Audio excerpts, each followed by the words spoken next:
Okay guys, welcome to the second video in this series. Okay, so now we are going to go practical and we're going to see how Flexbox works behind the scene. Okay,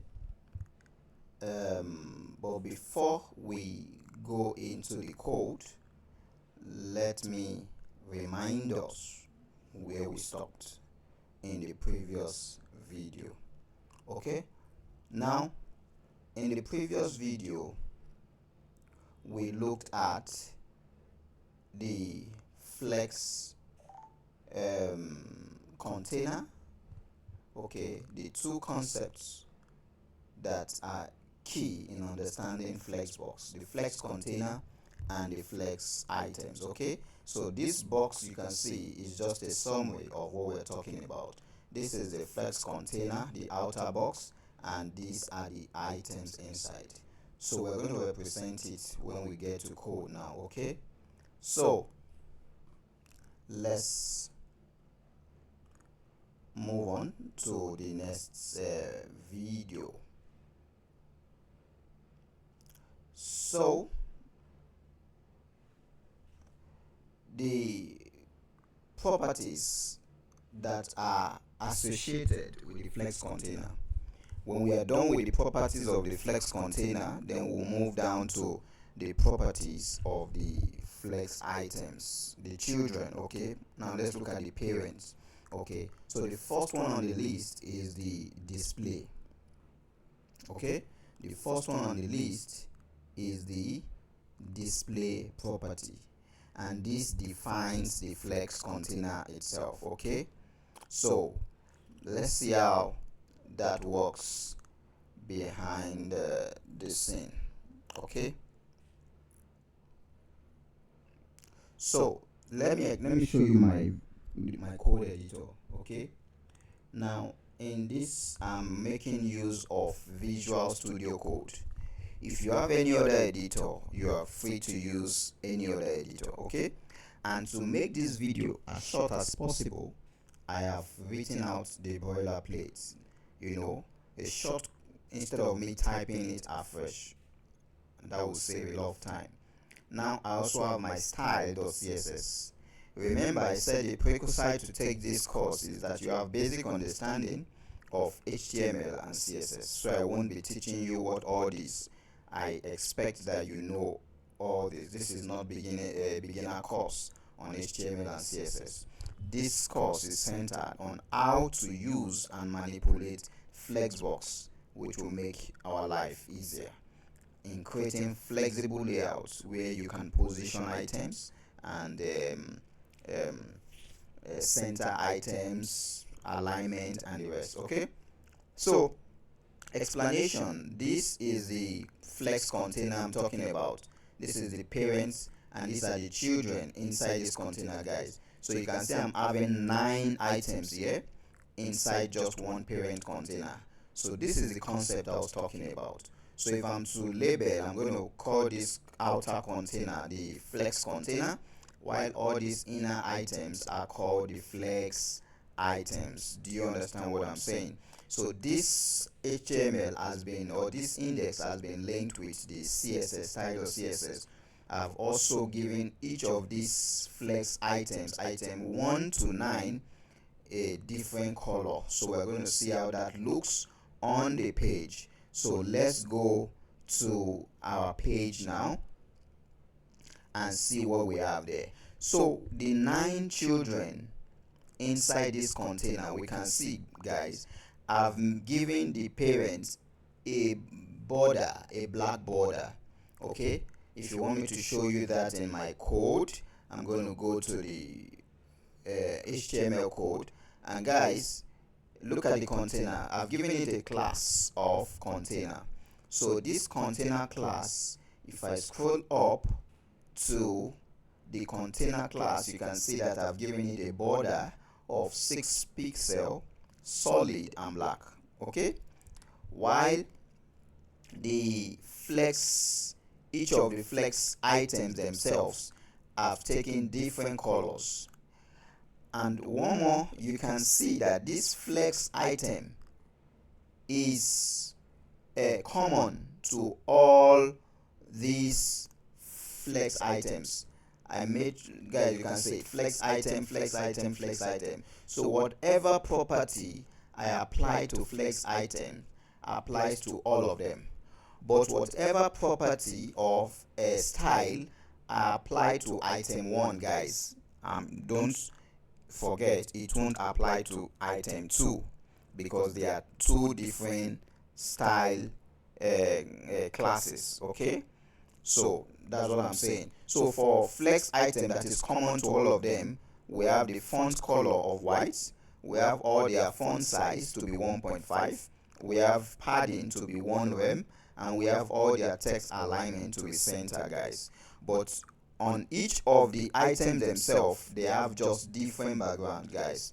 Do you understand what I'm saying? Okay, so let's move down again to our browser and see what we have there. So guys, these are the items laid out block wise. Don't forget, the parent container is this black div here, and it's having how many children? 1, 2, 3, 4.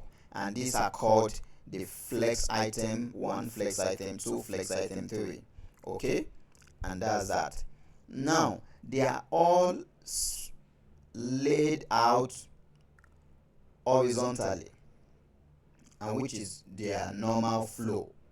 Okay, don't forget, we have not started using anything called flex now. I have not applied any property of flex here. When you create a div item, which is a block element, they all stretch from the left to the right. That's why they are called block elements. I'm sure you know that in HTML. But we also have what we call inline elements. They are elements that take up only the space that they need. But block item would stretch from the left to the right, even if the content of that element is as small as anything. They will take up the whole width of the page, of the viewport. So that's that. Now, how do we now make this a flex container? That is this border here that we call this parent container that we gave a border of black. How do we make it a flex box? And let's see the effect that happens or that applies when we make this put it, or give it a display of flex. Okay guys, so we're going to the code and let's start writing now. So going back to my HTML or my CSS, though I have nothing to do with HTML at this point, let's go to CSS now and start with this container. Okay, so going to this container, guys, I'm going to start with the first property of the container element, which is called display. So when you type this display, there are different options that can come, that you can choose from. This display property of CSS existed before now, but aside from making your elements either block or inline, you can now, CSS have added more properties, and one of them is this Flexbox we're talking about. Okay, so I'm going to make this display of flex. By making this display of flex, guys, let's see what happens to our browser, our items. Now look at it. I'm going to refresh, but before I refresh now, see how it was laid out before I applied the display of flex. Let me refresh now, guys. Can you see this now, guys? So this is the parents elements now. Okay, having 9 items that were stretched out in a block format. Sorry guys, but the flex would make each of these items inside the parent take up as much space as they need, while the remaining space is left unused. Okay, so this is how the flex property operates. Okay, now all the items are laid out horizontally now, and if we add more items, they will all be stacked up here until they get to the end of the viewport and there is no more space. Okay, so guys, this is the first property of the CSS Flexbox, which is applied not on the children or the flex items themselves, but actually applied on the parent, which I gave a class of container. Don't forget, when we get to the part or the properties for the flex items, you will know.